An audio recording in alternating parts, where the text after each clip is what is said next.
Oduu ariifachiisaa amma biyyarraa nu geesse oduu oowwituu dafaa sheer godhaatiin wal biraan gayaa karaa deemaa jedhamuun kan beekamu yookaan injiinar Daaneel Gammadaa irratti yaaliin ajjeecha irratti geggeeffamtee jirti jechuudha. Zaa ammaa kana jechuudha. Eega inni uummata Salaaleetiif sagalee tahee ture wal qabate jechuudha. Barbaadamaa akka ture ni beekama jechuudha. Isinillee gabaasaa turuun keenya ni yaadatama. Amma immoo yaalii ajjeechaatu guyyaa har'aa jechuudha irratti raawwatame jechuudha. Daawwattoota keenya kabajamoo kanaafuu dafaati sheer godha namoota hunda biraan gaha jechuudha.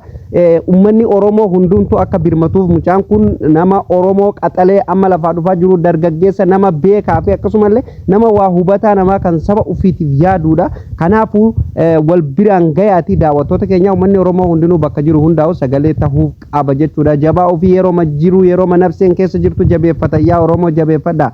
Mee yaada tokko kan gara OMN itiin qoodame hanga tokko isiniif hin dubbise jechuudha.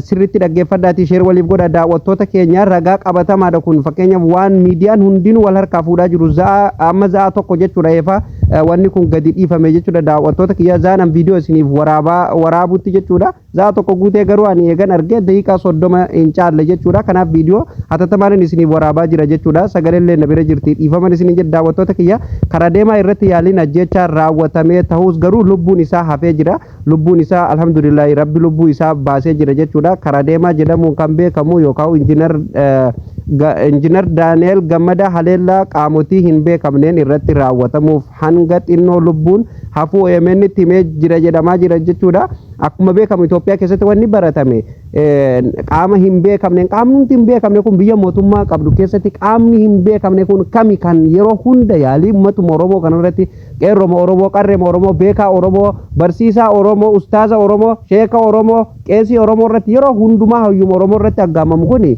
qaamuma akkami qaamni hin beekamne biyyi tun mootummaa tokko qabdi mootummaa lama qabdi biyya mootummaa tokko qabdu keessatti qaama hin beekamne yeroo hundinuu uummata keenya yaa mootummaa biyya bulchaa jiru yaa milishaa yaa poolisii otoo silaa waan diraama akkanaa kana keessaa baatanii biyya tana gara nagatti ooftanii gaariidha. Duutii namaa Hacaaluu bira sin dabarre jechuudha. Waa'ee biyyaa irratti illee kirkirri biyyaatiif akkasumallee biyyi qileetti deemuun Aggaamiin Jawaar Mahammad irratti taasifamee fi kana dura artistii yookaan wallisaa Hacaaluu Hundeessaa lubbuu isaa nyaatan biyyi sanii as maal akka taate silaa osoo nama waa hubatu taate sanirraa ni hubattan jechuudha.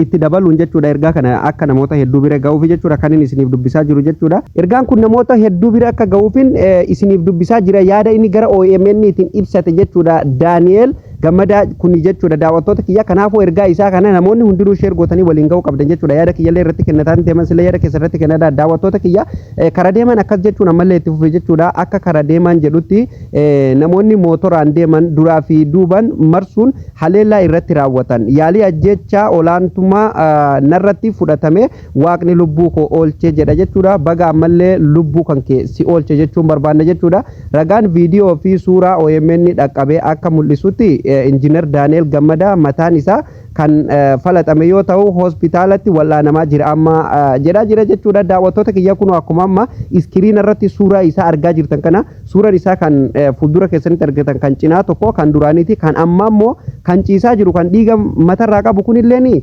isuma jechuudha. Sirriitti baafadha kun kan gaafa nagaati kun kan amma immoo ajjeechan yaaliin ajjeechaa irratti raawwatee jechuudha. Daawwattoota kiyya karaa deeman viidiyoo hawaasaa aanaa dharraa humnoota finxaaliyyiitiin buqqaan waraabee OMN'if erguu hordofe humnoota mootummaatiin kan butame yookaan kan barbaadamaa ture ta'uu isaa ni beekama jechuudha. Daawwattoota keenya kabajamoo maatii isaa keessaa nama 4 hidhanii jiru jechuudha. Akkasumallee karaa deeman yeroo ammaa kana haleellaa akka inni dhokatee jiru irratti raawwatame jechuun bakka inni dhokatee jirutti haleellaan kun irratti raawwatame jechuudha. Daawwattoota kiyyaa kun egaa hedduu waan nama ajaa'ibu jechuudha. Bakka saba keetiilleef sagalee ta'uu hin dandeessu biyya san keessatti saba kan kee rakkatallee gargaaruu hin dandeessu bira dhaabbatuu hin dandeessu sagalee saba kan keeti sagalee obboleessa keetii sagalee harmee keetii sagalee abbaa keetii sagalee obboleessa keetii lammii kee biraan saba kee biraan ga'uu hin dandeessu addunyaan biraan ga'uu hin dandeessu jechuudha. Maalumaaf ummata salaalee kan finxaaleeyyiin buqqaaftee fi kan morma muraa turte san maaliif viidiyoo san waraabdee gara OMN tti ergita akkasumallee maaliif gara miidiyaa baaftee ummata nutti kakaaftaa ummata nurratti dirmachiifte jechuumaan barbaadamaa ture jechuudha kan durallee ni beekama jechuudha osuma barbaadamaa jiru bakkuma inni dhokatee jirutti akka carraa ta'e argamee jechuudha namoonni motoraan duraaf duuba isaa marsanii jechuudha achitti tumanii jechuudha akka malee tumanii yaalima ajjeechaa irratti godhanii waaqaatu lubbuu kiyya baase jechaa jira jechuudha kanina isiniif dubbisaa jiru kuni waan anuuf keessaa jedhaa jiru miti yaada inni gara OMN tti ergate jechuudha OMN immoo fuudhee qilleensarra oolchee jira jechuudha so kanaaf anilleen gara sagaleetiin isiniin qaqqabsiisuuf yaade namoonni hundinuu kan viidiyoon isin bira gahe sheer godhaati namoota hunda biraan gaha sheer godhuun kun waan faayidaa qabuuf beetanii namoota hedduu namoonni fakkeenyaaf qaamaan nama sanitti gurbaa kanatti dhiyaataa jiran kan biyya keessa jiran hedduutu jira kan waan kana dhaga'uu hin dandeenye miidiyaa irratti immoo ni arganii ni dhagayanii jechuudha kallattiin nama san dhaqqabuu danda'anii gurbaa kana dhaqqabuu danda'anii balaa irrallee baraaruu danda'anii jechuudha ammaaf lubbuun isaa baatee jirti rabbiif haa galatu amma boodaaf immoo kanuma fuulduraatiif akka Oromoon quba qabaatu yookaan akka bakka inni jirullee hordofamee jechuudha sabni Oromoo quba qabuu fi namoonni qaaman itti dhiyeenya qabanillee akka rakkoo kana keessa inni keessaa bahuuf waan dandamu hundaan akka bira dhaabbataniif jechuudha kan gargaaru so kanaaf waa hamma dandeessa sheer godha gara feesbuukaatiin telegiraama garuma kamiyyuu hundaanuu sheer godha keessafuu qeerroon biyya keessa jirtan namoonni itti dhiyeenya qabdan gurbaa kana bira deematii maal keessa akka jiru maal akka barbaadu rakkina isaa hundaayyuu irraa fuudhatii gara miidiyaa fidaa isin jenna daawwattootaaf kabajamtoota keenya eegaa oduun ijoon keenya irraa iduun kana fakkaata jechuudha daawwattoota kiyya mee bal'ina isaa